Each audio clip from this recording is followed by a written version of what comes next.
Hi guys, welcome back to another episode of Tea Time, and this time I'm trying to do something different. My life is not always focused around celebrity gossip.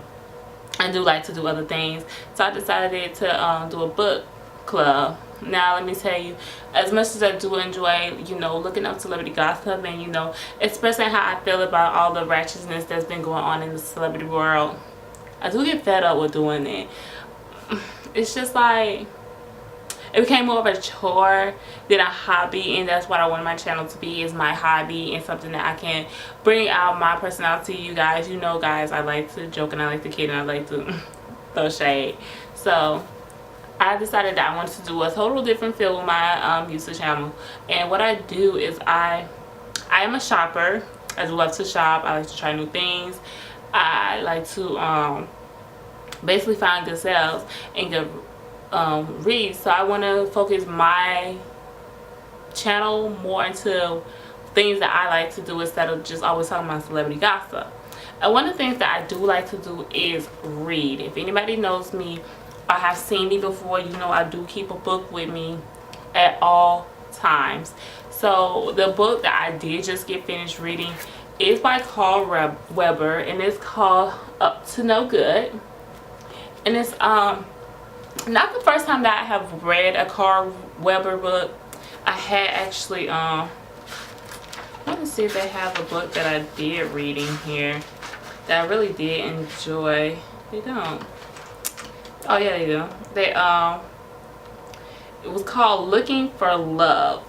I really did enjoy the book that he did put out with that. So I was actually getting this book for birthday / Christmas. My birthday and Christmas is like 4 days apart, so a lot of my gifts are together, and I finally got a chance to get around with it. I had so many books given to me for my birthday, like between going to school and trying to read these books, like I got kind of behind. So this was one of the ones that I finally did get to pick up and read, and I must say it took me a while.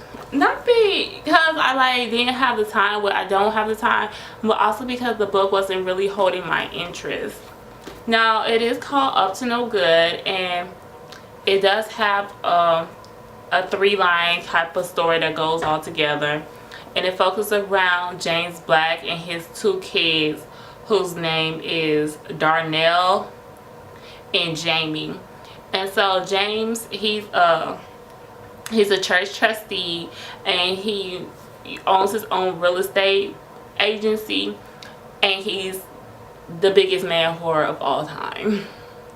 This man sleeps with everyone, and nobody has kept his attention until he ends up meeting Jamie's friend and falling madly in love with her, and he deals with trying to figure out his love life with her and taking it there, and also keeping himself committed to her and not going off with these other women. Now James did have an interesting story, because I did want to know, like, in all Carl Weber's books, you really wait till like almost the very end with some of the like more mysterious characters on what their issue is, like why they just keep doing this.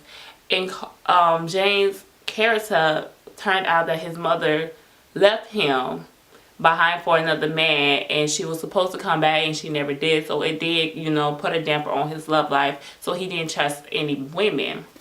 So that's the reason why he said that he did continue to sleep around and not give a woman his heart, and he ends up trusting it into Jamie's friend.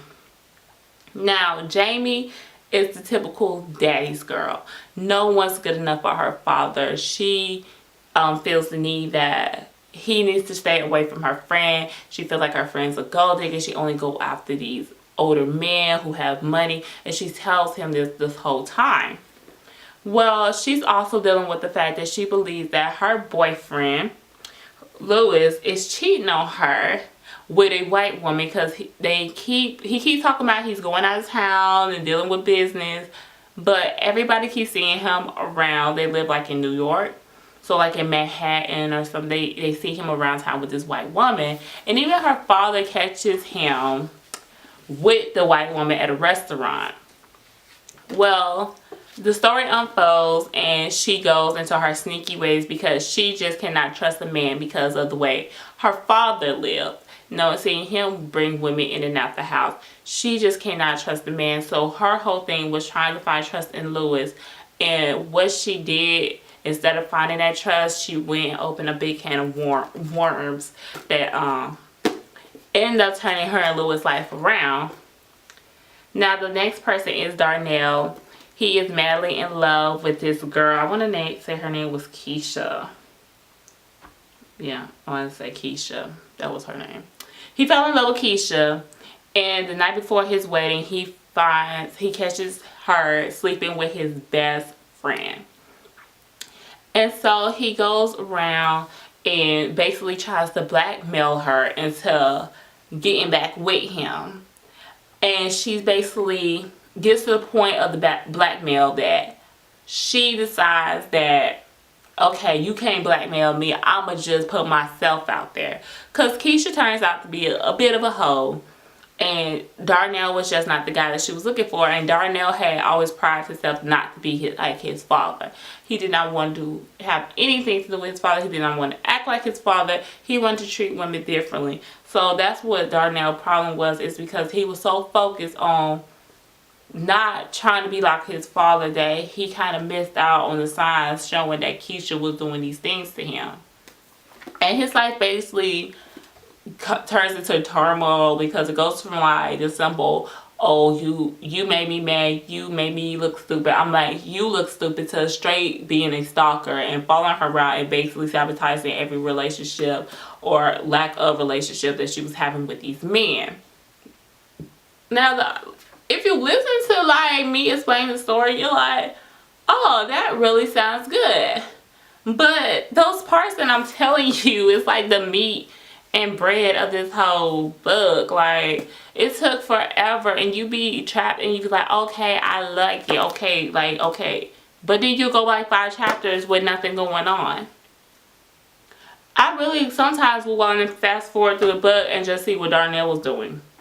What is your crazy ass doing now? That's really what I wanted to do. But all in all, the book, it ended kind of cheesy to me. I felt like he could have ended the book a lot better, especially since, what I said the name of the book was, Looking for Love. The way that book ended was a flawless, endless, like, you would not have seen that coming. In order that I really see the end of this book coming, I don't want to give out too much just in case you guys have not read the book. And I do want you guys to read the book and leave comments down below on what you felt. If you have read the book, let me know. We can start, like, they do have like little questions in the end of the book that I would love to like post and ask you guys when we get feedback, and I do a follow-up video on it. So if you thumbs up the video, make sure you put your comments down below if you read the book, because I would like to go ahead and talk about it some more. But I don't want to give out too much. I did feel like, to myself, the ending was quite cheesy, but that's just me. Now, right now, the book that I am reading is The Prada Plan 4, which I've been looking for a long time, and I finally found it in Books A Million. So if you guys want to go ahead and start reading the book, y'all probably going to get finished before me, because I am kind of lagging. Not because the book's not good, but because I have just so much that I'm doing, and it looks like I'm about to be in another mess of a move after only being here for about 2 months. Yeah. So, that's how that goes. So hopefully, I'm kind of jam a bunch of the videos in really quick, because I know I will not be doing any videos. So if you see me looking the same with the same outfit on, that's because I did try to jam a lot of videos in while I have some free time. My child is asleep, I have no distractions, so that I can get these videos out to you guys. So like I said, pick up Carl Weber, Up to No Good. Do I suggest that you buy the book? I mean, yeah, it was okay. It's like $15. It was a pretty alright book. I really would suggest more like looking for that library first, and if you can't find it in the library, then, or a library can't get it shipped to your library, then I would didn't go try and buy it, but I would definitely go ahead and just, you know, check out this book and then check it back in before you spend your money on it. And then if you like it, then you decide. Well, that's the end of this book read for you. Stay tuned. I do have more books that I do want to tell you. It's a great summer list, so I hope you guys check out these stories. Deuces.